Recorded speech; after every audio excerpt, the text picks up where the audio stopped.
फायदा क्या है इस चैप्टर का? तो देखो सबसे बड़ा फायदा तो ये है ना कि इस चैप्टर में हम ये सीखेंगे कि कोई भी रिएक्शन किस कंडीशन में पॉसिबल है, नहीं है, नहीं है तो क्यों नहीं है तो क्यों क्यों है। मोल्स में हमने सीख लिया था कितना पे कितना बनेगा, ये बताया कि वो रिएक्शन होगा कि नहीं होगा।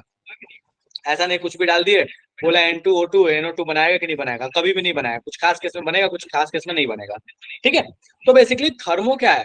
This is the study of heat. Simple, आसान, सीधा शब्दों में अगर हम बात करें तो। अब इसमें हम क्या क्या पढ़ने वाले मोटे मोटे तौर पे, तो जरा सा उन टॉपिक्स के बारे में एक प्रीव्यू ले लेते हैं। सो ये स्टार्ट होता है कहाँ से?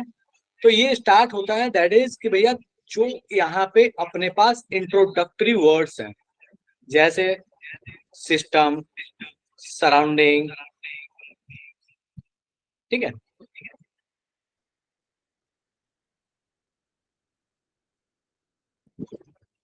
यूनिवर्स, इन सब के बारे में से कहानी शुरू होती है।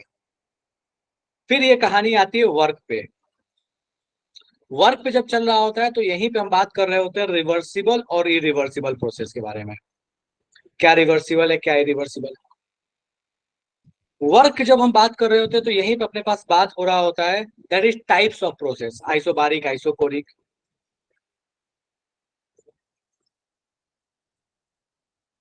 फिर क्या होता है इसके बाद जब हम बात कर रहे होते हैं that is the law of thermodynamics. Zeroth law, first law, second law तो बहुत काम का नहीं है, आगे आएगा, बट ठीक है, जीरोथ और फर्स्ट लॉ मेन डिस्कशन है। उसमें भी जीरो किसी काम का खास नहीं है, वो फर्स्ट लॉ ही है। इसके बाद अपने पास आता है दैट इज इंथैल्पी। फिर जीरोथ लॉ, फर्स्ट लॉ में ही अपने पास आता है इंटरनल एनर्जी, सारे कुछ वहां पे सीपी की कहानी आ जाती है वहां पे। इसके बाद आता है अपने पास इंथैल्पी, फिर आता है अपने पास एंट्रोपी, फिर अपने पास आता है गिब्स फ्री एनर्जी। ठीक है, तो मोटे मोटे तौर पे हम पूरे चैप्टर में यही कहानी पढ़ने वाले। काफी लंबा चैप्टर है, काफी लेंदी चैप्टर है, नो डाउट, बट आराम आराम से पढ़ेंगे, धीरे धीरे से करके पढ़ेंगे, कोई दिक्कत नहीं। और काफी इंपॉर्टेंट चैप्टर है, खास करके मैथ्स वालों के लिए। हालांकि पिछले कुछ टाइम में बहुत क्वेश्चंस नहीं आए हैं इससे, लेकिन स्टिल काफी इंपॉर्टेंट चैप्टर है। ठीक है, चलिए, सो हम बिल्कुल पहले कहानी से स्टार्ट करते हैं, दैट इज सिस्टम सराउंडिंग वाली कहानी से हम स्टार्ट करने वाले हैं।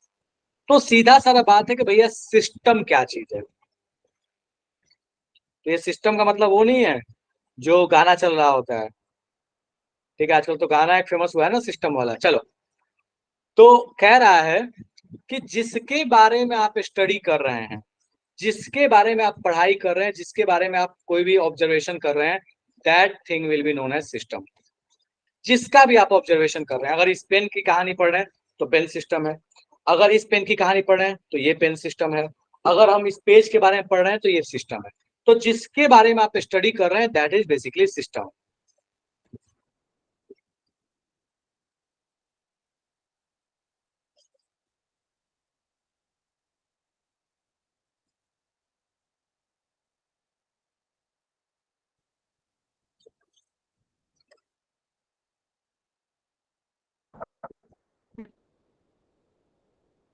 जिसके बारे में हम पढ़ाई कर रहे हैं वो अपने के लिए सिस्टम है।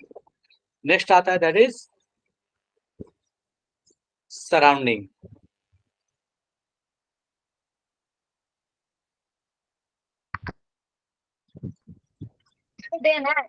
बोलता है सराउंडिंग क्या चीज है।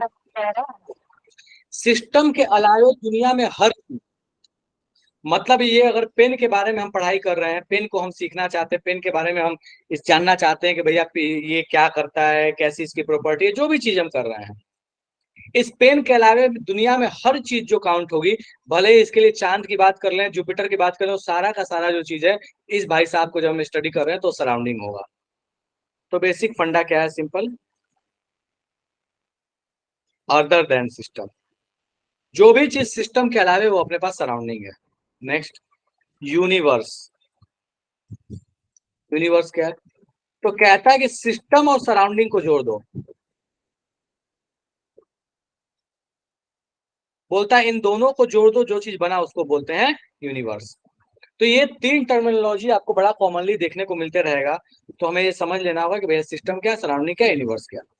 अब जब हम सिस्टम की बात करते हैं तो यहाँ पे भी तीन तरह के सिस्टम की बात करते हैं। कौन कौन से सिस्टम की बात करते हैं? तो देखिए यहाँ पे जब हम बात कर रहे हैं सिस्टम की,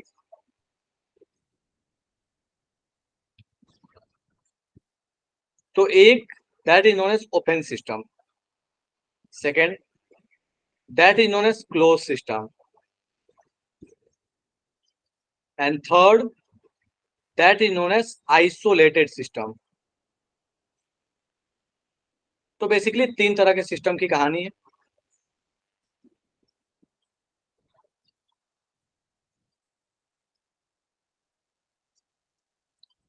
ओपन सिस्टम क्या है? ओपन सिस्टम वो है जहां पे आपके पास एनर्जी और मास दोनों एक्सचेंज हो सके, इसको कहते हैं ओपन सिस्टम। जैसे आपने एक अपने कटोरी ले लिया, एक अपने बर्तन ले लिया, उसमें पानी डाल के आपने गर्म करना शुरू कर दिया, वहां हीट भी एक्सचेंज होगा, मास भी एक्सचेंज होगा, that is open system. Second है that is close system. Close system की कहानी क्या है? क्लोज सिस्टम की कहानी ऐसी है कि जहां पे सिर्फ और सिर्फ हीट का एक्सचेंज हो सकता है, एनर्जी का एक्सचेंज हो सकता है,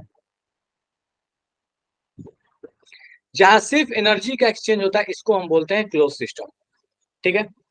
थर्ड है that is isolated system. Isolated system का मतलब वो है जहां पे ना हीट एक्सचेंज हो सके, ना मास एक्सचेंज हो सके, कुछ भी एक्सचेंज ना हो सके। जैसे थर्मस फ्लास्क, हालांकि परफेक्ट आइसोलेटेड सिस्टम दुनिया में एग्जिस्ट नहीं करता, लेकिन हम ट्राई करते हैं कि उसके आसपास पहुंच जाए। थर्मस फ्लास्क वो अपने लिए एक तरीके का आइसोलेटेड सिस्टम है। ना बाहर से अंदर उसमें हीट आ सकता है, जा सकता है, ना बाहर से अंदर किसी चीज को, कोई मटेरियल को, कोई मास को हम एक्सचेंज कर सकते हैं जब तक वो बंद है। तो ये तीन तरह के सिस्टम के बारे में हम डिस्कस कर रहे होते हैं। आपको जो देखने को मिलेगा that is open, close and isolated. ठीक है। यहाँ पे आप एनर्जी एक्सचेंज कर सकते हैं, यहाँ पे मास और एनर्जी दोनों एक्सचेंज हो सकता है, यहाँ पे ना मास होगा ना एनर्जी एक्सचेंज होगा। इन सबके अलावा एक और भी टर्म होता है जिसको बोलते हैं बाउंड्री। कुछ नहीं है, बाउंड्री का मतलब सिंपल यही है कि जो चीज आपके पास सिस्टम को और सराउंडिंग को डिफरेंशिएट करे, इसी चीज को कहते हैं बाउंड्री। ये हो सकता है फिजिकल हो सकता है रियल हो सकता है वर्चुअल हो, depend on the case. Real virtual कुछ भी हो सकता है, बट मोटे तौर पे कहानी यही है कि जो चीज, जो जो जगह, जो लाइन, जो प्लेन, कोई भी ऐसी चीज जो सिस्टम और सराउंडिंग को डिफरेंशिएट कर पाए, दैट इज बाउंड्री। तो ये आपके पास कहानी हो गई बेसिक टर्म्स कि भैया क्या क्या होते हैं। नेक्स्ट, एक और कहानी है जो आपको कभी कभी यहाँ पे थर्मोडायनेमिक्स में देखने को मिलेगा, that is intensive and extensive property.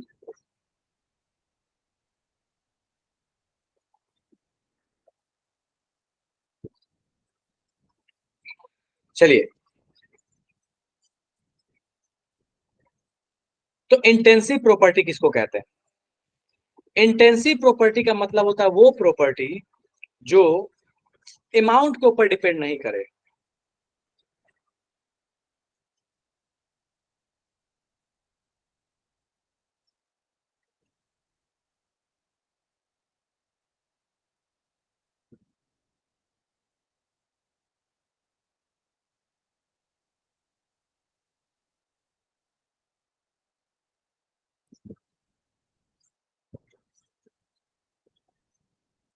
बोलता है कोई भी ऐसी प्रॉपर्टी जो अमाउंट के ऊपर डिपेंड नहीं करेगा वो इंटेंसिव प्रॉपर्टी है। जैसे टेम्परेचर, प्रेशर, कोई भी concentration term, molarity, molality, density, ये सारे के सारे ऐसे हैं जिसका अमाउंट से डायरेक्ट कोई लेना देना नहीं। अगर अमाउंट आप कुछ भी लीजिए, अगर पानी, 1 लीटर पानी जो है उसकी डेंसिटी 1 ग्राम पर ml है, तो अगर आप एक बूंद लीजिएगा तो उसकी भी कहानी सेम ही होगी। एक्सटेंसिव प्रॉपर्टी जस्ट इसका अपोजिट है। क्या कहता है? Depends on the amount.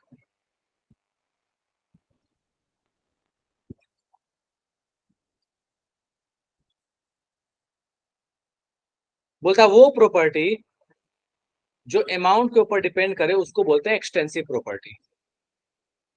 जैसे mass, volume, moles, entropy, enthalpy, gas free energy, internal energy, ये जितने भी आपको टर्म दिख रहे हैं जो अमाउंट के ऊपर डिपेंड करेंगे, अमाउंट बदलेगा कहानी बदल जाएगी, इनको बोलते हैं एक्सटेंसिव प्रॉपर्टी। अच्छा, इन्हीं टर्म्स में ये जो लास्ट के हैं, इंट्रोपी, इंथैल्पी, गेस फ्री एनर्जी, अगर इनका स्टैंडर्ड ले लिया जाए तो स्टैंडर्ड जो होते हैं दैट इज जैसे जी नॉट या delta G not, H not, Q not. Standard, standard का मतलब है कि पहले तो सीधा सीधा कि 1 मोल के लिए डिफाइंड है या एक खास तरह के अमाउंट के लिए डिफाइंड है। तो अगर वैसी कहानी आ गई तो वो हो जाता है इंटेंसिव प्रॉपर्टी। बाकी जब तक वैसी कहानी नहीं है तब तक ये क्या है, एक्सटेंसिव प्रॉपर्टी। ठीक है, तो ये बेसिक सा फंडा है इंटेंसिव और एक्सटेंसिव प्रॉपर्टी का। ठीक है, चलो नेक्स्ट। अब ये प्यारा सा क्वेश्चन है, देखिए मुझे फटाफट से बताओ कि इसमें कौन कौन से इंटेंसिव प्रॉपर्टीज है, जल्दी से।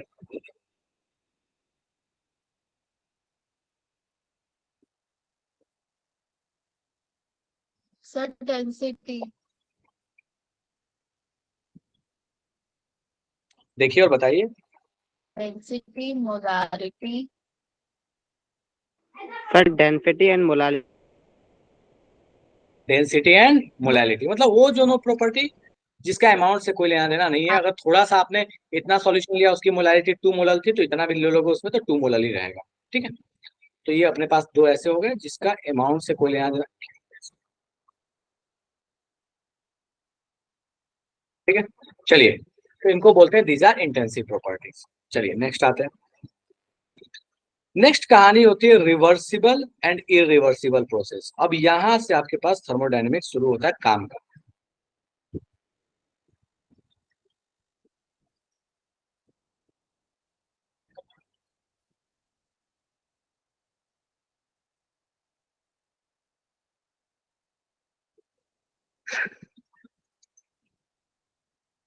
चलिए, तो रिवर्सिबल प्रोसेस किसको कहते हैं? वर्ड से ही क्लियर है, वो प्रोसेस जिसको आप रिवर्स कर सकते हैं, जिसको आप पीछे लेके आ सकते हैं, उसको बोलते हैं रिवर्सिबल प्रोसेस। किसी भी तरीके से आप उसको रिवर्स कर सके तो that is reversible process. Example के तौर पर मान लीजिए कि आप आयरन बॉल लिए और उसको आपने छोड़ दिया एक हाइट से, जो एक जाके मार्बल पे टकराया, मार्बल पे टकरा के वापस आ गया, सेम हाइट पे वापस आ गया। सो वो जो भी प्रोसेस होगा, जिस प्रोसेस में जहां से स्टार्ट करे वहीं पे वापस आ सकते हैं, तो उस प्रोसेस को कहा जाता है दैट इज रिवर्सिबल प्रोसेस। मतलब जहां से आपने स्टार्ट किया, ठीक है, वहीं पे अगर आप वापस आ पा रहे हैं तो that is reversible in nature. Irreversible just इसका अपोजिट है। मतलब जहां से आप स्टार्ट करें वापस वहां नहीं आ रहे हैं तो that is irreversible in nature. Example के तौर पे वहीं पे आपने आयरन बॉल को लिया और एक सॉफ्ट सरफेस पे गिरा दिया। अब थर्मल में इसकी कहानी क्या है? तो देखिए थर्मल में अपने पास कहानी जो है वो सीधा सीधा क्या होने वाला है, उस चीज पे बात करते हैं। तो सबसे पहला तो रिवर्सिबल प्रोसेस जो होता है, इसमें कोई एनर्जी लॉस नहीं होता।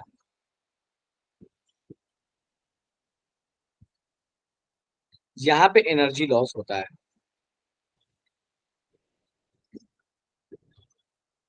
नेक्स्ट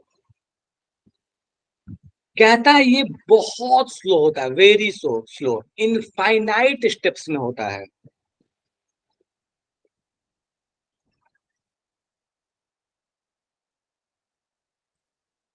ये इंस्टेंटेनियस होता है, फास्ट होता है। नेक्स्ट कहता है रिवर्सिबल को कि यहां पे आपके पास इंटरनल और एक्सटर्नल प्रेशर जो होता है पिस्टन के ऊपर या किसी भी सिस्टम के ऊपर, वो इक्विलिब्रियम में रहता है। मतलब ये कहानी हमेशा इक्विलिब्रियम मेंटेन करके चलती है। यहाँ पे आपके पास कोई इक्विलिब्रियम नहीं होता।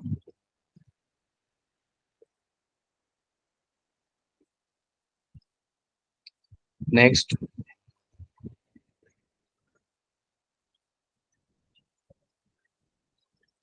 रिवर्सिबल प्रोसेस जो होता है, इसमें कहता है कि आपके पास जब कभी भी वर्क डन होगा, वर्क डन जो होगा वो मैक्सिमम जितना पॉसिबल है उतना होगा। यहाँ मैक्सिमम वर्क डन पॉसिबल है, यहाँ वर्क डन मैक्सिमम पॉसिबल नहीं है।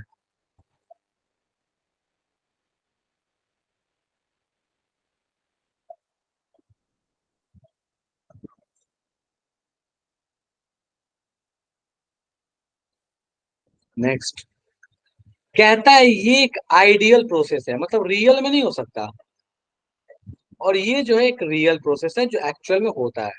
अपने पास थर्मल में क्या आने वाला है, मैं उस इक्विलिब्रियम पे और उस रिवर्सिबल के बारे में बात कर लेता हूँ, जो अपने काम की चीज है। बाकी और कुछ याद रहे ना रहे, अपने पास रिवर्सिबल का मतलब क्या है। देखो, अपने पास पूरे थर्मोडायनेमिक्स में ना एक ही कहानी जो रिवर्सिबल इरिवर्सिबल के लेके आसपास घूमते रहती है, that is cylinder piston set. इसी को लेके कहीं ना कहीं आपके पास कहानी देखने को मिलते रहेगी।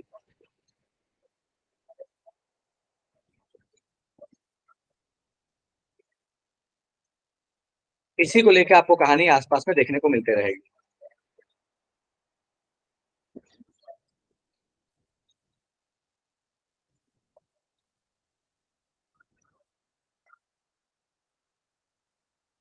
अब इसको बना लेते हैं, डिजाइनिंग कर देते हैं इसका। ठीक है, चलो। तो ये आपके पास है सिलेंडर पिस्टन सेट, ठीक है। अब इसमें कहानी क्या है, देखो, अगर रिवर्सिबल हुआ तो आपके पास जो होने वाला वो ये है कि यहाँ पे जो प्रेशर एक्सटर्नल और गैस का प्रेशर ये ऑलवेज बराबर रहेगा। यही सबसे इंपॉर्टेंट की फैक्टर है जो आपको हमेशा ध्यान रखना है कि अगर रिवर्सिबल प्रोसेस है, अगर ये रिवर्सिबल है, तो पी एक्सटर्नल प्रेशर ये बराबर होगा पी इंटरनल के। और पी इंटरनल का मतलब क्या है, तो यहाँ पे अपने पास गैस है, ठीक है। तो P external will be equals to P internal, ठीक है। और इसका मतलब हो गया, P इंटरनल का मतलब ही क्या हुआ, that is pressure of gas, that is pressure of gas, ठीक है। तो इस बात का ध्यान रखना है कि जो रिवर्सिबल प्रोसेस होता है उसमें एक्सटर्नल और इंटरनल प्रेशर बराबर होता है। और एक बराबर ये कहानी है कि जितना एक्सटर्नल होगा उतना इंटरनल होगा हर पॉइंट पे। अब यहाँ पे ये हो सकता है कि ये डिपेंड ऑन द केस है, किसी केस में पिस्टन ऊपर जा सकता है, नीचे जा सकता है, लेकिन हमेशा इक्विलिब्रियम में ही रहेगा। नेट फोर्स जीरो होगा, यहाँ पे कोई फ्रिक्शन नहीं होगा, फ्रिक्शन नहीं होगा, फ्रिक्शन नहीं होगा तो एनर्जी लॉस नहीं होगा। पिस्टन तेजी में मूव नहीं करेगा तो काइनेटिक एनर्जी नहीं होगा फ्रिक्शन के पास, ठीक है। तो ये आपके पास कहानी है कि भैया रिवर्सिबल इरिवर्सिबल प्रोसेस की कहानी क्या है। और ये सबसे इंपॉर्टेंट फैक्टर था कि एक्सटर्नल प्रेशर और इंटरनल प्रेशर बराबर होता है। यहां तक में कोई तकलीफ है तो मुझे बता दो। रिवर्सिबल इरिवर्सिबल एक इंपॉर्टेंट पॉइंट है, कोई दिक्कत लगे तो पूछ लो। बड़े आगे चलिए, अब नेक्स्ट कहानी आता है, दैट इज वर्क डन। अब यहां से आपका न्यूमेरिकल वाला पार्ट शुरू होता है, दैट इज वर्क।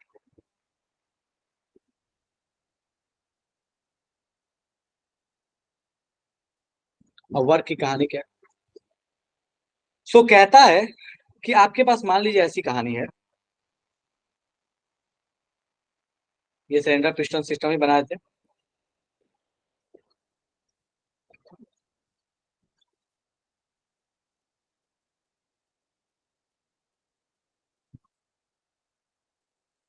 चलो, सो अपने पास केमिस्ट्री में वर्क मतलब क्या है, देखो केमिस्ट्री और फिजिक्स वाले वर्क में थोड़ा सा डिफरेंस रखते हैं। क्या है, सो केमिस्ट्री में कहते हैं कि वर्क अगर कहीं दिया हुआ और कुछ नहीं दिया है, तो इस वर्क का मतलब होता है वर्क बाय एक्सटर्नल एजेंट।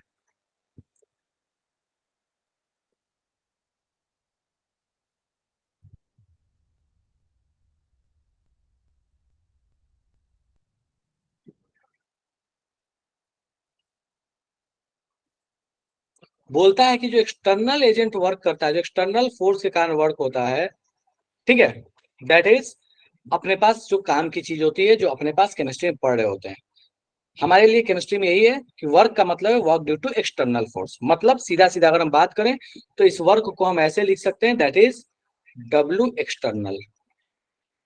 चलिए, अब यहाँ पे है क्या, तो अगर हम मान लेते हैं कि ये प्रोसेस रिवर्सिबल है, इरिवर्सिबल होता तो भी फर्क नहीं पड़ता, ठीक है। चलो कोई दिक्कत नहीं, हटाओ, रिवर्सिबल नहीं मानते। तो अपने पास ये है कि मान लीजिए यहाँ एक फोर्स लग रहा है F, ये क्रॉस सेक्शनल एरिया मान लीजिए अपने पास है A। तो हमें पता है कि अगर हम फोर्स को पता है और क्रॉस सेक्शनल एरिया पता है तो हम यहाँ प्रेशर को रिलेट कर सकते हैं। तो हम यहाँ पे चुपचाप इसको ऐसे लिख लेते हैं कि अपने पास मान लीजिए कि एक्सटर्नल प्रेशर लग रहा है P external that is PX, और अगर हमें यहाँ फोर्स लिखना हो तो हम बड़े आराम से लिख लेंगे कि भैया P external multiplied by cross sectional area A, ये हो जाएगा। अब कहता है कि ये P एक्सटर्नल कितना वर्क करेगा अगर मान लीजिए इसके लेंथ में कुछ वेरिएशन हो जाए। मान लीजिए कि पहले ये जो लेंथ था ये L हाइट पे था, अब मान लीजिए थोड़ी देर बाद ये यहाँ मूव करके चला आया है, पिस्टन जो है वो नीचे मूव करके चला आया है।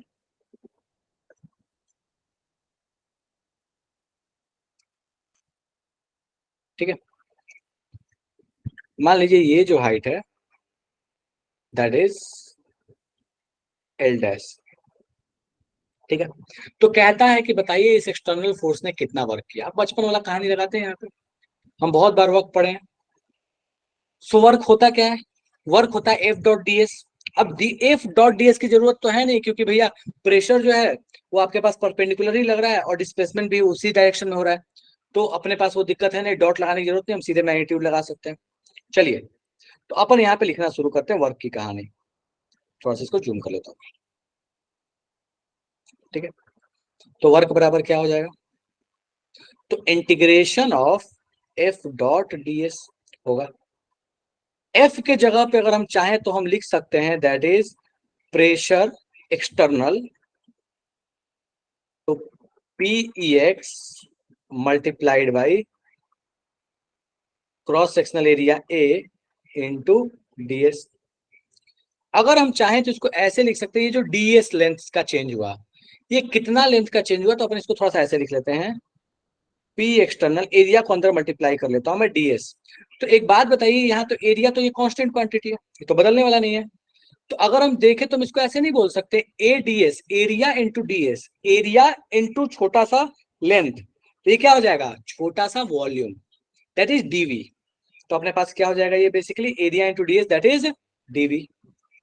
चलिए अब आगे बढ़ते हैं, लेकिन यहाँ जो dv है इस dv को जरा हमें गौर से देखना पड़ेगा। क्यों देखना पड़ेगा, क्योंकि हम यहाँ डायरेक्टली dv जब लिखने जाएंगे तो हमें चाहिए ये वाला वॉल्यूम चेंज, लेकिन रियल में अपने पास अवेलेबल क्या होता है, अपने पास ये वाला वॉल्यूम चेंज चाहिए। लेकिन रियल में वॉल्यूम चेंज कौन सा अवेलेबल होता है, तो ये पूरा इनिशियल वॉल्यूम और बाद में का ये वाला फाइनल वॉल्यूम। तो अगर हमें ये वाला वॉल्यूम चाहिए तो हमें क्या करना पड़ेगा कि initial volume minus final volume करना पड़ेगा, ना कि final volume minus initial volume, क्योंकि हमको तो चाहिए ये वाला चेंज। ठीक है, तो इस वजह से अपन करेंगे क्या कि यहाँ पे हम जो dv लिखेंगे वो dv ना लिख के इसमें छोटा सा चेंज कर लेंगे, दैट इज माइनस dv।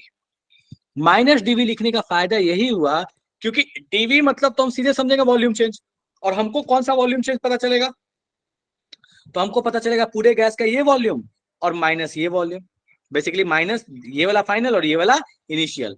जबकि हमारे पास कहानी क्या, हमको चाहिए सिर्फ ये वाला वॉल्यूम चेंज, और इसके लिए इनिशियल 0 और फाइनल अपने पास पॉजिटिव वैल्यू आ रही है। इस केस में तो आएगा नहीं पॉजिटिव, इस केस में तो निगेटिव आ जाता, इसलिए हमें क्या लगाना पड़ेगा, माइनस लगाना पड़ेगा। तो अपने पास हो गया P external into minus dv। अब बस इस माइनस dv को उठा के, माइनस को उठा के बाहर पटक दो, तो अपने पास वर्क डन का फॉर्मूला आ गया, that is minus P external dv का integration.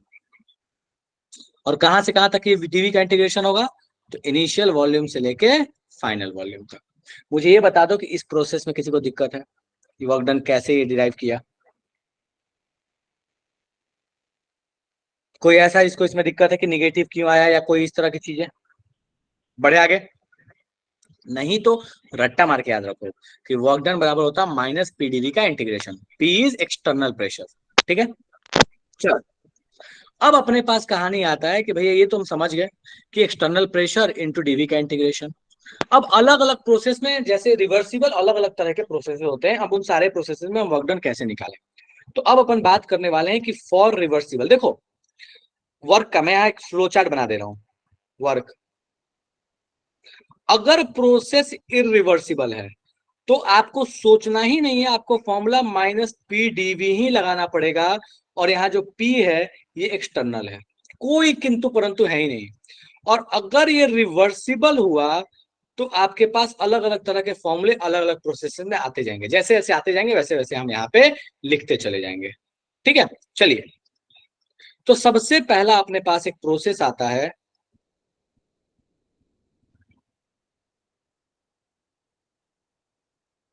That is isochoric process. Isochoric process. अब आइसोकोरिक का मतलब क्या होता है? देखो, आइसो का मतलब होता है कुछ चीज तो ऐसी होगी जो ना बदलेगी। आइसो वर्ड ही आ रहा है ना कहीं पे, तो समझ लो कि कोई तो ऐसी चीज होगी जो कांस्टेंट रहने वाली है।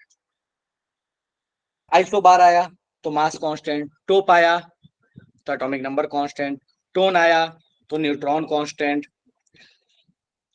ठीक है, आइसोमर आ गया तो एटॉमिक सॉरी फॉर्मूला कांस्टेंट। तो आइसो वर्ड ही आ रहा है तो कुछ तो नहीं बदलेगा, यहाँ पे कोई तो ऐसी चीज होगी।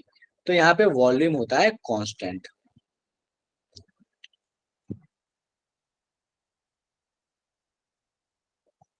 ठीक है, दैट इज आइसोकोरिक प्रोसेस। अब आइसोकोरिक प्रोसेस बोला, वर्क डन बताओ क्या होगा? अब यहाँ पे हमको पता है कि जब वॉल्यूम ही चेंज नहीं होगा तो हम अगर इस फॉर्मूले को लगा भी दें माइनस पी डीवी को, और डीवी जीरो हो गया तो यहाँ पे वर्क डन क्या आ जाएगा? जीरो। सबसे बढ़िया तो प्रोसेस यही है, टेंशन ही नहीं है। वॉल्यूम नहीं बदला, डिस्प्लेसमेंट नहीं, डिस्प्लेसमेंट नहीं, work done zero. Next, isobaric process. Isobaric का मतलब, बार किसका यूनिट है? प्रेशर का। इसका मतलब यहाँ पे प्रेशर क्या रहने वाला है? कांस्टेंट। और अगर आपके पास प्रेशर कांस्टेंट होगा तो क्या कहानी होगा? चलिए,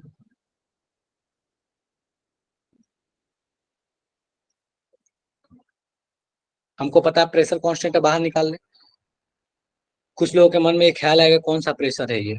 अगर हम रिवर्सिबल प्रोसेस ले रहे हैं तभी जाके सारा फॉर्मूला डिराइव हो रहा है। ये रिवर्सिबल होता तो ये फॉर्मूला डिराइव होता ही नहीं, पीडीवी लगाते। चूंकि रिवर्सिबल है तो एक्सटर्नल और इंटरनल प्रेशर सेम है, मतलब यहाँ पे जो आप पी एक्सटर्नल लेते हैं आप इसके जगह पे पी ऑफ गैस भी ले सकते हैं, क्योंकि हमें पता है कि हम सारे केसेस में क्या मान रहे हैं? रिवर्सिबल। तो पी एक्सटर्नल बोलो या पी गैस बोलो, मतलब क्या है? सेम है। तभी जाके फॉर्मूला डिराइव हो रहा है, नहीं तो फॉर्मूला डिराइव नहीं होगा। ठीक है, चलिए। तो यहाँ पे अपने पास पी बाहर निकल गया और डीवी का इंटीग्रेशन हो जाएगा, दैट इज डेल्टा वी। तो वर्क डन का फॉर्मूला अपने पास आ गया minus P delta we. Delta we का मतलब हो गया final volume minus initial volume. Next अपने पास आता है third, that is isothermal process.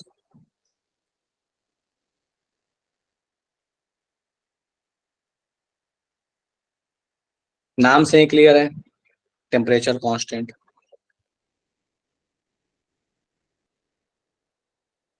जैसे यहाँ टेम्परेचर कांस्टेंट हुआ तो अपने पास वर्क डन का फॉर्मूला आ गया।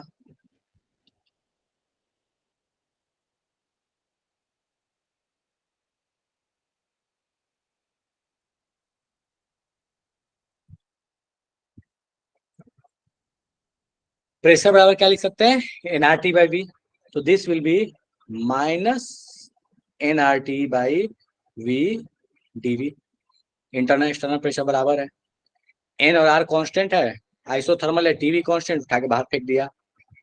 तो minus N R T integration DV by V. और डी बाई वी का इंटीग्रेशन क्या होता है? जल्दी बताओ फटाफट से। डी बाई वी का इंटीग्रेशन, बढ़िया। तो अपने पास हो गया minus N R T L N V, D x by x का इंटीग्रेशन एल एन एक्स। और एल एन वी है, लिमिट आपको कहाँ से कहाँ लगाना है? वी इनिशियल से वी फाइनल। जी अब फाइनल। चूंकि हमें पता है कि ये माइनस है तो माइनस को हम चाहे तो इसके पावर में भेज सकते हैं, और पावर में भेजने का मतलब है रेसिप्रोकल कर सकते हैं। तो हम चाहे तो हम इसको सीधा सीधा ऐसे लिख लें, that is equal to n R T L N V initial by V final, that is work done. तो फॉर्मूला बन गया। अब इसी फॉर्मूले को आप चाहें तो अलग अलग तरीके से लिख सकते हैं। एनआरटी लिखा हुआ है तो एनआरटी की जगह पे आप पीवी भी लिख सकते हैं, P1 V1 भी लिख सकते हैं। ठीक है, तो आप यहाँ चाहें तो लिख सकते हैं P1 V1 ln VI by VA, या फिर आप चाहें तो इसको लिख सकते हैं एनआरटी ln।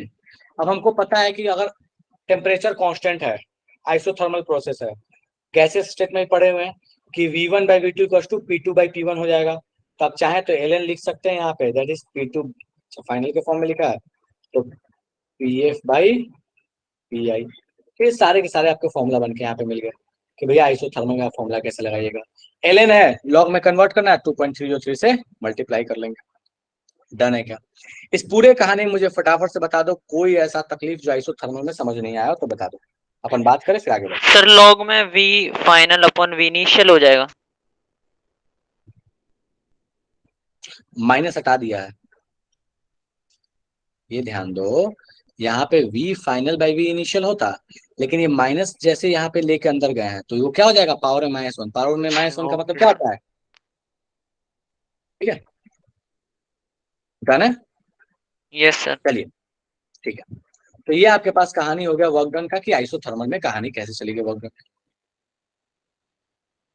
नेक्स्ट प्रोसेस है that is adiabatic process. Adiabatic अभी पढ़े या बाद में पढ़े, मुझे फटाफट से बता दो। तो देखो ऐसा वैसे जरूरत अभी इसका पड़ता नहीं है, बट स्टिल अगर बोलोगे थोड़ा बहुत आइडिया है तो मैं बता दूंगा, वरना आगे बढ़ेंगे। सर जल्दी बताओ, फ्लो में पढ़ लें, एडियाबैटिक भी डेरिवेशन कर ही रहे हैं तो कर यस लें। सर, थोड़ा थोड़ा पढ़ा दो। चलो ठीक है, देखो एडियाबैटिक प्रोसेस क्या है। एडियाबैटिक प्रोसेस उस प्रोसेस को बोलते हैं ना जिसमें हीट एक्सचेंज जो है वो जीरो होता है। और बाद में पढ़ेंगे कि हीट एक्सचेंज जीरो का मतलब क्या है, but Q equal to zero होता है। ये क्या इक्वेशन फॉलो करता है, तो ये बोलता है कि पीवी का power gamma equals to constant होता है एडियाबैटिक में। ठीक है, पीवी का पावर गामा कांस्टेंट और हीट एक्सचेंज जीरो। गामा क्या है? गामा को बोलते हैं एडियाबैटिक कांस्टेंट। और भी आगे पढ़िएगा गामा क्या चीज है, ठीक है, 1+2/f जो होता है बाद में पढ़ते रहिएगा आप, ठीक है, डिग्री ऑफ फ्रीडम से रिलेट होके आता है ये। बट मोटे मोटे तौर पर समझ लिया कोई एक कांस्टेंट है, दैट इज गामा। ठीक है, ये होता है। और पीवी का पावर गामा कांस्टेंट होता है इसके अंदर में। पीवी का पावर गामा कांस्टेंट का मतलब क्या हुआ, क्या आप ऐसे समझ सकते हैं, P1 V1 to the power gamma equals to P2 V2 to the power gamma होगा। ठीक है, यही मतलब हुआ इसका। चलिए अब वर्कडन पे आते हैं। तो हमें पता है कि इसका वर्कडन कैसे लिखा जाए, वर्कडन का फॉर्मूला तो हम जानते हैं। नेक्स्ट पेज में आते हैं, यही ड्राइव करते हैं। ठीक है, चलो तो वर्कडन बराबर इंटीग्रेशन ऑफ -P/dV, ये होता है अपने पास। अब अपने को क्या कर सकते हैं, यहाँ पे हम इसको इंटीग्रेट करना चाहते हैं। अब यहाँ ध्यान दो, हम कैसे सब्स्टिट्यूट करें, क्या करें। हमें पता है कि पीवी का power gamma equals to constant है। तो अगर हम चाहें तो हम इसको ऐसे नहीं लिख सकते, प्रेशर बराबर constant, this constant upon V to the power gamma. हमें नहीं पता कि कांस्टेंट की वैल्यू क्या है, बट पीवी का पावर गामा जो है वो एक तरीके से कांस्टेंट वैल्यू है। तो हम प्रेशर की जगह पे लिख सकते हैं constant divide by V to the power gamma. आप इस वाली चीज को यहाँ लाके पुट कर दीजिए। ठीक है, P की जगह पे कांस्टेंट वाली चीज कहाँ चली जाएगी, बाहर चली जाएगी। ठीक है, बाहर चली जाएगी, इसका मतलब क्या हुआ, अपन इसको चाहें तो इसको ऐसे लिख सकते हैं। देखो ध्यान दो, पीवी का पावर गामा कांस्टेंट है, कांस्टेंट किसके बराबर है, तो पीवी का पावर गामा किसके बराबर होगा, तो पीवी का पावर गामा बेसिकली किसके बराबर है, ऐसे समझो दैट इज कि P1 V1 का power gamma equals to P2 V2 का पावर गामा। तो अगर P का पावर PV गामा है तो हम इसके जगह क्या लिख सकते हैं, P बराबर P1 V1 का power gamma by V gamma. ठीक है, दैट इज कांस्टेंट वैल्यू। तो देखो इसको मैं ऐसे लिख लूं तो कोई दिक्कत है, देख लो एक बार, अगर लगे दिक्कत तो मैं फिर से इसको समझा दूंगा। P1 V1 का power gamma divided by V gamma dV। समझ में आ रहा है क्या, ये क्या लिखा मैंने? Yes sir. चलेगा? पीवी का पावर गामा कांस्टेंट है, मतलब P1 V1 to the power gamma हो गया, वो कांस्टेंट वैल्यू हो गई, divide by V to the power gamma, ये P की जगह आ गया। अब ये कांस्टेंट है, कांस्टेंट तो हम बाहर निकाल सकते हैं, कोई दिक्कत ही नहीं है। तो P1 V1 का पावर गामा बाहर हो गया, इसके अंदर में क्या बचा, माइनस तो यहाँ है तो माइनस को यहीं रख लेते हैं, dV upon V to the power gamma. अच्छा, dV upon V to the power gamma, इसका इंटीग्रेशन क्या होगा, जल्दी से मुझे बता दो।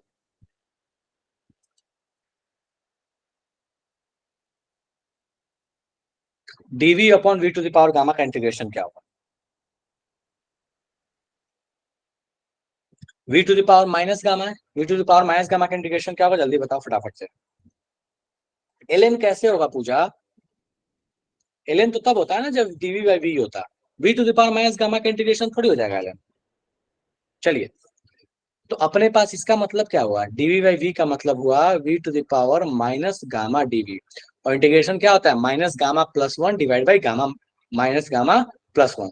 तो ये बेसिकली इंटीग्रेशन करेंगे तो आपके पास आ जाएगा v to the power minus gamma plus 1 divide by minus gamma plus 1। Limit आप यहाँ लगाइएगा v इनिशियल से v फाइनल। ठीक है, चलो अब ये माइनस को मैं यहाँ लेके आ रहा हूँ, तो ये जो आपके पास है कि माइनस गामा प्लस 1 ये हो जाएगा गामा माइनस 1।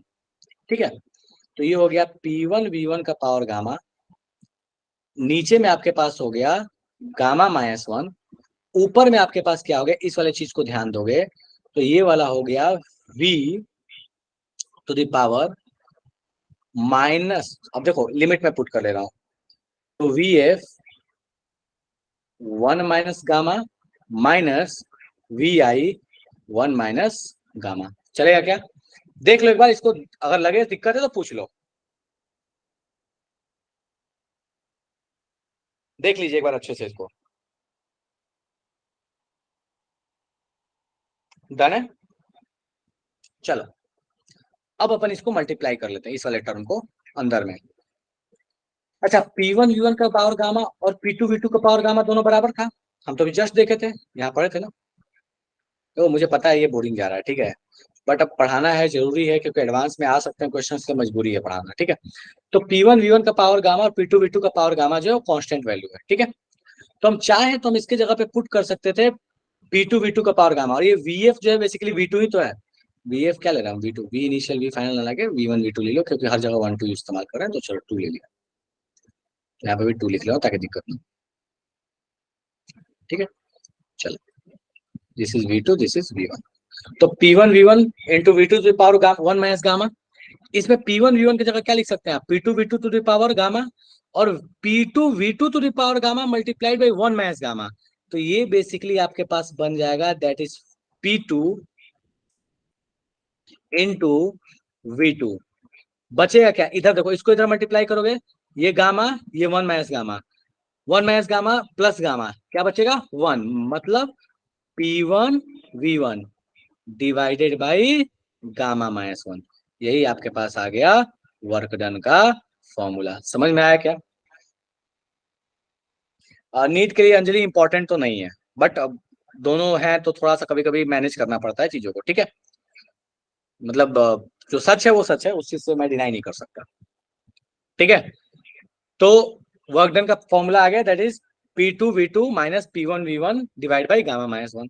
अगर आप चाहें तो यहाँ ये भी सब्स्टिट्यूट कर सकते हैं, P2 V2 की जगह पे आप लिख सकते हैं NR T2, तो NR T2 minus T1, NR को मैंने कांस्टेंट ले लिया, डिवाइड बाई गामा माइनस 1, ये वर्क डन का फॉर्मूला आ गया। ठीक है, तो ये आपके पास कहानी हो गई कि भैया एडियाबेटिक प्रोसेस में वर्क डन कैसे निकालते हैं। थोड़ा सा और एडियाबेटिक प्रोसेस के बारे में बात कर लेते हैं। अब देखो P1 V1 का पावर गामा P2 V2 का पावर गामा बराबर है, PV का पावर गामा कांस्टेंट है, क्या हम यहाँ पे ये नहीं कर सकते, देखो तो PV इक्वल्स टू NRT लिखें, और अगर मान लो मैं यहाँ V का सब्स्टिट्यूट कर दूं NRT बाई P, V की जगह लिख दो NRT बाई P, और ये V वाली वैल्यू उठा के ले आके यहाँ पुट कर दो, यहाँ पे पुट कर दो। ठीक है, तो होगा क्या, N तो कांस्टेंट है, R कांस्टेंट है, कांस्टेंट ही रह जाएगा, T का पावर आ जाएगा गामा, और नीचे में P का पावर आ जाएगा गामा, और इधर में है P का पावर 1। तो अगर आप ध्यान दीजिएगा तो जैसे ही आप V की जगह NRT बाई P सब्स्टिट्यूट कीजिएगा तो आपके पास होगा क्या, ठीक है, आपके पास होगा क्या कि यहाँ पे इक्वेशन बन जाएगी P to the power 1 minus gamma T to the power gamma equals to constant, ये भी एक इक्वेशन बन जाएगा। मतलब एडियाबेटिक प्रोसेस में प्रेशर और प्रेशर वॉल्यूम का रिलेशन पता था, प्रेशर टेम्परेचर का रिलेशन हमने निकाल दिया। उसी तरीके से आप यहाँ P की वैल्यू यहाँ सब्स्टिट्यूट कर सकते हैं, कैसे, तो आप बोलिएगा NRT बाई यहाँ पे हो जाएगा V, तो P की जगह पे NRT बाई V पुट कीजिएगा, यहाँ पे NRT बाई V पुट कीजिएगा, तो यहाँ पे N और R तो कांस्टेंट है, कांस्टेंट कांस्टेंट ही रह जाएगा, तो एन आर टी, टी हो जाएगा, टी टू टी के पावर 1 रहेगा और वी का पावर नीचे 1 रहेगा, इसमें गामा में से माइनस हो जाएगा। तो आपके पास ये कहानी बन जाएगी basically, that is T into V to the power gamma minus 1 equals to constant. ठीक है, तो ये बेसिकली आपके पास एडियाबेटिक प्रोसेस की कहानी होगी कि भैया एडियाबेटिक प्रोसेस में कौन कौन से रिलेशंस होते हैं। Q0 पीवी का पावर गामा कांस्टेंट, मतलब P1 V1 का power gamma constant, P to the power 1 minus gamma, T to the power gamma constant, या T into V to the power gamma minus 1 constant. चाहे तो आप याद कर लें, चाहे तो आप इसको डिराइव कर लें, इंस्टेंटली डिराइव करने में कोई दिक्कत नहीं है। और इस पर डायरेक्ट क्वेश्चन आए हैं, डायरेक्ट क्वेश्चन दे देता है कि बताइए प्रेशर वॉल्यूम में क्या रिलेशन, प्रेशर टेम्परेचर में क्या रिलेशन, टेम्परेचर वॉल्यूम में क्या रिलेशन। आप बड़े आराम से रिलेट कर सकते हैं। डन है क्या? तो एडियाबेटिक प्रोसेस का वर्क डन, और एडियाबेटिक प्रोसेस में किस तरीके से रिलेट करते हैं ये कहानी क्लियर है। बिल्कुल मेन में भी आता है, मतलब एडवांस करने का मतलब है कि जेई वाले थोड़ा ज्यादा प्रेफर करते हैं, नीट वाले नहीं करते। बाकी ऐसे क्वेश्चन डायरेक्ट आए हैं, बिल्कुल डायरेक्ट आए, इसमें कोई डाउट नहीं है, चलेगा। तो ये आपके पास कहानी हो गई बेसिकली कि भैया एडियाबेटिक प्रोसेस होता क्या है, वर्क डन कैसे निकालते हैं। ठीक है, चलो। तो बहुत सारी चीजें पढ़ा दी इतने देर में, और इतने देर में दिमाग में बहुत सारे कचरा भर चुका होगा, बहुत सारी चीजें अब लग रहा होगा खिचड़ी पक रहा है। तो थोड़ा सा आसान आसान सा कुछ क्वेश्चंस करते हैं, फिर थोड़े अच्छे क्वेश्चंस करेंगे ताकि थोड़ा सा रिफ्रेशमेंट हो जाए। ठीक है, चलो। तो क्वेश्चंस कुछ दे रहा हूँ, फटाफट से करना शुरू कीजिए।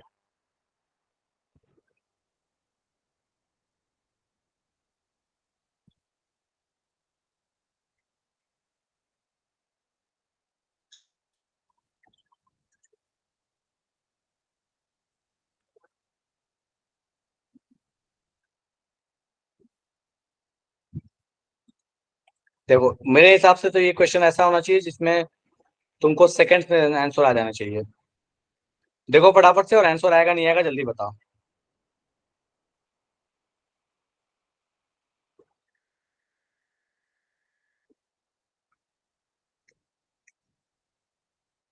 बोलता है रिवर्सिबल और इरिवर्सिबल के वर्क डन में क्या रिलेशन होगा। ऑब्वियसली हमें पता था कि भैया रिवर्सिबल में वर्क डन मैक्सिमम मिलता है, तो उससे कम ही होगा इरिवर्सिबल में। तो work done in reversible is always less than, sorry, is always greater than irreversible. चलिए नेक्स्ट। पहले एक कॉन्सेप्ट पढ़ाता हूँ, उस चीज को ध्यान रखिएगा हमेशा। एक टर्म जिसको बोलते हैं फ्री एक्सपेंशन।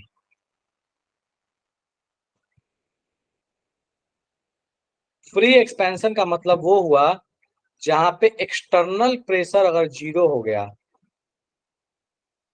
तो जो वर्क डन होता है ये भी जीरो हो जाता है। एक्सटर्नल प्रेशर जीरो तो वर्क डन हो गया जीरो। ठीक है, इसी चीज को बोलते हैं फ्री एक्सपेंशन। अगर आपके पास कोई ऐसी कहानी हो गई जहां पे मान लीजिए डब्बा है और यहाँ पे एक कंटेनर रखा हुआ है, इधर से आपको प्रेशर लगा रहे हैं, अगर इस प्रेशर को आपने हटा दिया, अंदर से प्रेशर लग रहा है, ये ब्लास्ट करके बाहर निकल गया, तो गैस के अंदर के प्रेशर से हम वर्क डन को कैलकुलेट नहीं करता, हम उसको नहीं मानते कि भैया वहां पे कोई वर्क होगा। तो अगर एक्सटर्नल प्रेशर कहीं जीरो है तो work done will be zero, भले ही वहां एक्सपेंशन हो रहा हो, भले ही वहां कॉन्ट्रैक्शन हो रहा हो, कुछ भी हो रहा है, इसी चीज को अपन बोलते हैं that is free expansion. Expansion इसीलिए बोलते हैं क्योंकि एक्सटर्नल प्रेशर अगर जीरो है तो एक्सपैंड ही करेगा, कॉन्ट्रैक्ट नहीं करेगा। Same is applicable for internal, लेकिन इंटरनल में कभी होता नहीं है, लेकिन पूछ दे तो ध्यान रखिएगा, क्योंकि इंटरनल प्रेशर भी अगर जीरो हो गया तो रेजिस्टेंस तो है नहीं, रेजिस्टेंस है ही नहीं, रेजिस्टिव फोर्स है ही नहीं, वहां पे फोर्स बैलेंस ही नहीं है, तो वहां पे वर्क डन क्या रहेगा, जीरो रहेगा। इस बात को ध्यान रखिएगा। लेकिन ऐसा हो नहीं सकता, इसलिए नहीं हो सकता क्योंकि अगर इंटरनल प्रेशर जीरो हो गया इसका मतलब आगे ऐसी नहीं। चलिए, सो नेक्स्ट क्वेश्चन आते हैं फटाफट से। एक भारी सा क्वेश्चन, यूनिट का खास ख्याल रखिएगा। वर्क का ऐसा यूनिट जूल होता है, बाकी आप एटीएम लीटर में भी कैलकुलेट कर सकते हैं। शुरू हो जाइए।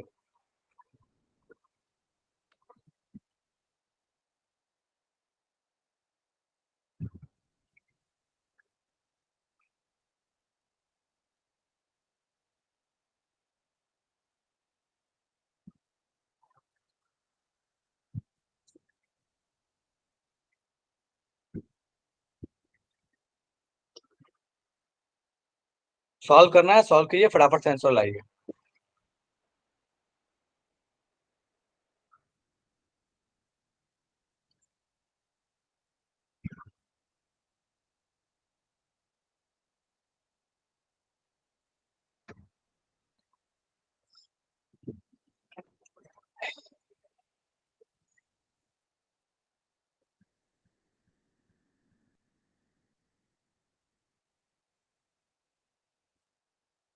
तो अभी तक हो जाना चाहिए था, इतना टाइम लग रहा है।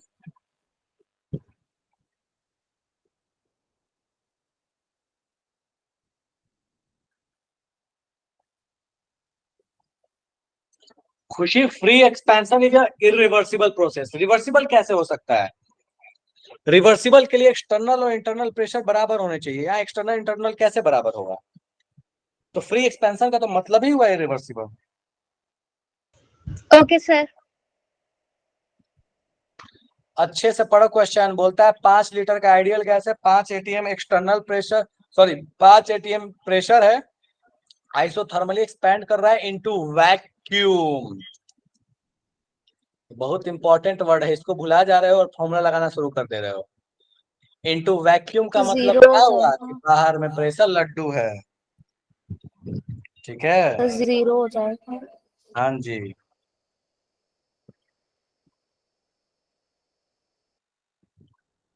डन है। चलिए नेक्स्ट क्वेश्चन। तो इसका आंसर आ जाएगा लड्डू।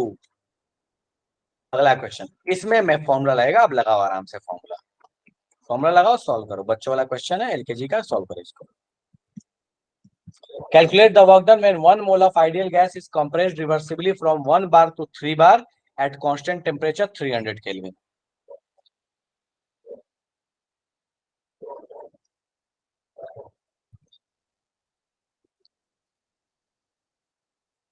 आप एटीएम लीटर में इसका आंसर निकाल सकते हैं।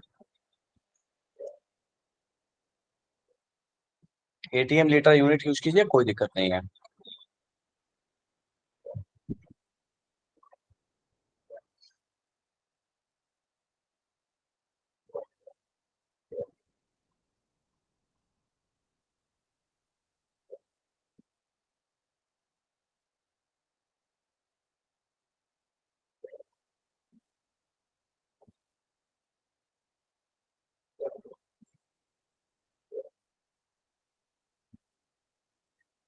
रुचि फिर से ट्राई करो बाबू।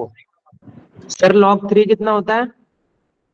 लॉग 3 तुम्हारे लॉग के लिए 0.5।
ओ भाई साहब, अलग अलग कहानी में अलग अलग आंसर आ रहा है।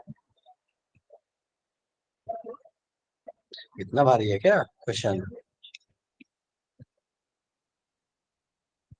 सर आप ही बता दो। करो करो, भी और लोग कर लेने दो, ऐसे थोड़ी होगा। करने दो ट्राई, थोड़ा माथा पीछे करने दो, कैलकुलेशन ही तो करना है।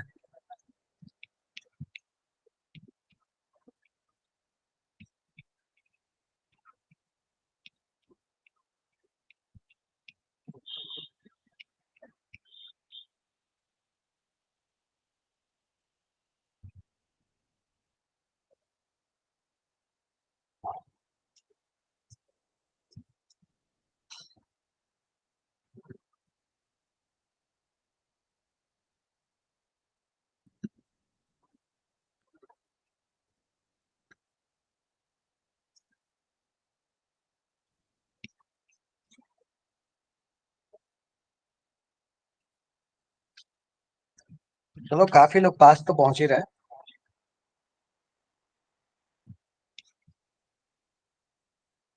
एटीएम लीटर में निकालना, ठीक है, ठीक है, लगभग लगभग आंसर ठीक आ रहा है, 25 के आसपास आंसर आना चाहिए, ठीक है।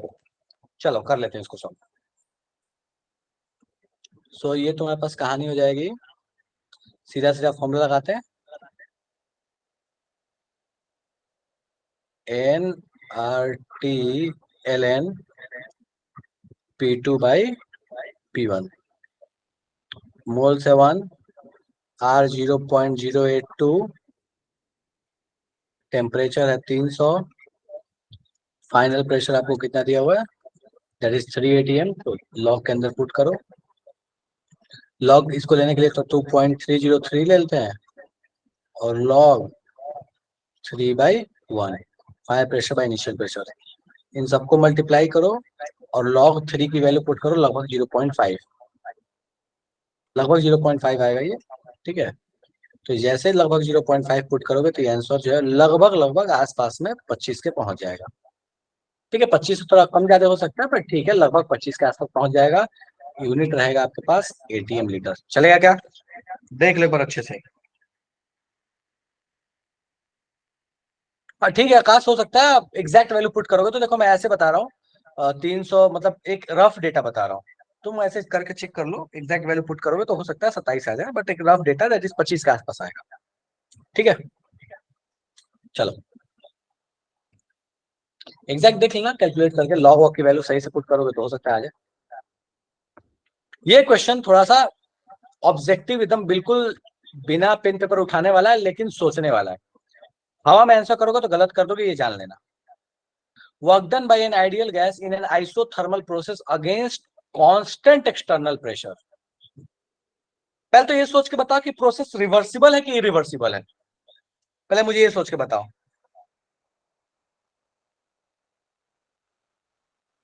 Sir, reversible. Reversible sir. This is irreversible process. क्यों इरिवर्सिबल है? तुम मुझे एक बात बताओ, तुम सोचो कि एक पिस्टन के अंदर में गैस रखा है, ठीक है, और तुम्हारे पास हो ये रहा है कि ये गैस जो है वो आपके पास work done by ideal gas आइसोप्रेस अगेंस्ट कांस्टेंट एक्सटर्नल, ठीक है, कुछ एक्सपेंशन कॉन्ट्रैक्शन नहीं दिया, चलो कुछ भी हो रहा हो, मान लेते हैं कि ये एक्सपैंड कर रहा है, मान लेते हैं। अच्छा, एक्सपैंड कर रहा है और आइसोथर्मल है। अब तुम सोचो, यहाँ पे मोल्स कांस्टेंट, टेम्परेचर कांस्टेंट, अगर ये दोनों चीजें कांस्टेंट होगी तो क्या किसी जिंदगी में अगर ये एक्सपैंड कर रहा है तो हमको पता है कि वॉल्यूम बढ़ रहा होगा। क्या वॉल्यूम बढ़ रहा होगा तो पॉसिबल है कि प्रेशर कांस्टेंट रह जाए? पॉसिबल ही नहीं है ना गैस का प्रेशर कांस्टेंट रहे। आइसोथर्मल में टेम्परेचर कांस्टेंट अगर है तो प्रेशर कांस्टेंट होगा, पॉसिबल ही नहीं है। अगर वॉल्यूम चेंज होगा तो प्रेशर बदलेगा ही, चाहे घटेगा चाहे बढ़ेगा। वॉल्यूम बढ़ रहा होगा तो प्रेशर घटेगा, प्रेशर अगर वॉल्यूम बढ़ रहा होगा तो प्रेशर घटेगा, अगर वॉल्यूम घट रहा होगा तो बढ़ेगा। लेकिन कहता है कि भैया अगेंस्ट एक्सटर्नल कांस्टेंट प्रेशर, बाहर से लेकिन प्रेशर कांस्टेंट रखा है। अब तुम सोचो, बाहर से कांस्टेंट और अंदर से बदल रहा है, क्या दोनों बराबर है प्रेशर? नहीं है दोनों बराबर। इस वजह से ये एक इरिवर्सिबल प्रोसेस है, इसीलिए क्वेश्चन में आपको ना ऐसे टर्म्स इस्तेमाल करेगा। और एक बात दिमाग में और कुछ नहीं आया तो एकदम सेट कर लो, कहीं against constant external pressure word दिख जाए तो चाहे प्रोसेस कुछ भी हो, चाहे वो आइसोबारिक हो, चाहे वो तुम्हारे पास आइडियाबेटिक हो, आइसोकोरिक होगा तो वॉल्यूम ही जीरो है, चेंज इन वॉल्यूम। लेकिन अगर आपके पास कांस्टेंट एक्सटर्नल प्रेशर दिख जाए तो आंख बंद करके आपको समझ लेना है वो इरिवर्सिबल होने की संभावना बहुत ज्यादा है, अगर आइसोथर्मल वगैरह दे दिया तो। नहीं दिया तो भी आप फॉर्मूला तो एक ही रहेगा, और दैट इज माइनस पीडीवी का इंटीग्रेशन, और ये पी एक्सटर्नल। चाहे कुछ भी हो जाए, चाहे वो रिवर्सिबल, चाहे वो आइसोथर्मल लिख के दे दे, चाहे वो आइडियाबेटिक लिख के दे दे, कुछ भी लिख के दे दे, क्योंकि एक्सटर्नल प्रेशर कांस्टेंट है और अंदर बदल रहा है तो कहानी रिवर्सिबल की ही होगी, डन, सॉरी इरिवर्सिबल की ही होगी, डन है। चलेगा क्या ये? Yes. ईमानदारी से बता दो जिसको खोपड़े में नहीं गया ये।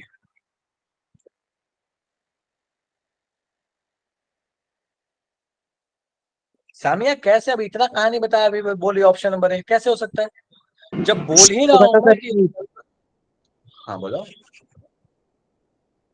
सी होगा ना सर? बस पी एक्सटर्नल डेल्टा भी खत्म खेल। Yes. अगर एक्सटर्नल प्रेशर कांस्टेंट है तो भैया कुछ दिमाग लगाना ही नहीं है, क्योंकि वर्क डन का फॉर्मूला होता है पी एक्सटर्नल डीवी। वो तो एक्सटर्नल इंटरनल बराबर होता था, तो एक्सटर्नल की जगह इंटरनल पुट करने के बाद डेरिवेशन करने के बाद एनआरटी बाई वी पुट कर देते थे, या कुछ भी पुट करते थे, सब्स्टिट्यूट करके इंटीग्रेट कर देते थे।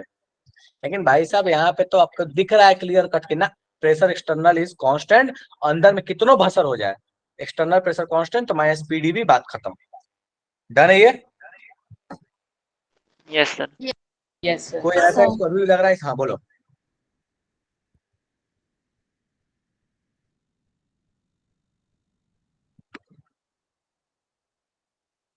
नहीं है? चलो नेक्स्ट क्वेश्चन। ये क्वेश्चन न्यूमेरिकल है, थोड़ा मेहनत है, बट मुझे उम्मीद है कि आप सॉल्व कर लीजिएगा इसको।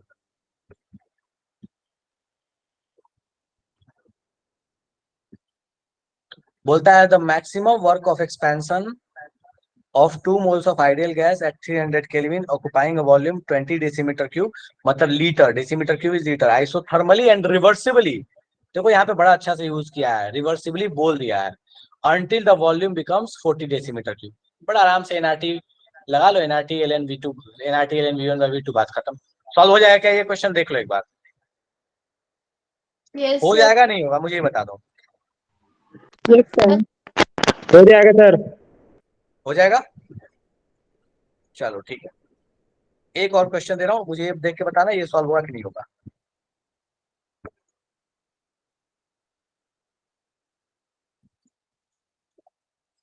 इन दोनों को आंसर अगले क्लास में डिस्कस करूंगा मैं, और मुझे देख के बता दो। ये वाला क्वेश्चन पढ़ो, थोड़ा अच्छा क्वेश्चन है ये।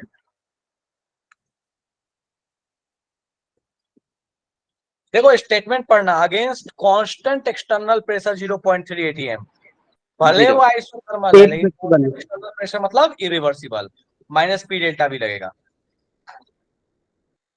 हो जाएगा ये? और देखो सेकंड पार्ट में चिल्ला के कह भी रहा है कि भैया अगर आप रिवर्सिबल मान ले तो आप बताइए कि वर्क डन कितना होगा। रिवर्सिबल बोला तो रिवर्सिबल वाला फॉर्मूला लगाएंगे, इरिवर्सिबल माइनस पी डेल्टा भी, खेल खत्म। हो जाएगा क्या?